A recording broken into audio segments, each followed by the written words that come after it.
Ji, Urang boga pertanyaan yang maneh. oke, naon? Mun misalkeun maneh dahar sok beak sabaraha piring sapoe? Ya normal lalaki mah tuh 3 piring, Ji, pagi, siang, sore. Asli, Bray? Asli. Teu naon eta beuteung?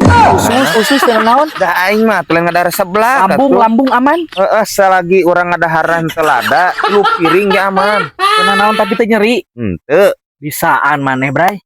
Kunaon bisa? Eta sapoena daharna beak 3 piring? Aing maneh sok beak sabaraha piring, Ji, sapoe Tara aing mah. sapiring-piring acan urang mah, Bray, tara. Bohong. Lamun misal Asli. dina nyana eta mah dietnya. Lamun diet mah moal sakieu awakna. Pirago teuing sia sapoe teu dahar 3 piring. Ih, urang mah normal, Bray, dahar mah jebabarina ge teu diet urang mah. Berarti dinya jago debus. Tuh nya geus jago debus deui wae. Aing debus di mana, Ji? Aing mah normal cek aing ge dahar. Sapoe teh 3 piring. Debusna di belah mana? Eta sapoena beak 3 piring. Sok. Jagoan berarti maneh. Jagoanna di belah mana? Sapoena beak 3 piring eta maneh. Bedana naon jeung maneh? Ya karena urang mah daharna ge sangu 3 piring.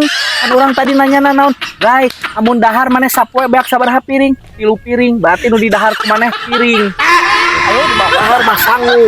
Jeung deungeuna Aing kitu mah debus teh bener kayak gitu kuda lumping letak jagoan eta usus maneh eta jeung lambung maneh. anjing kerjebak aing.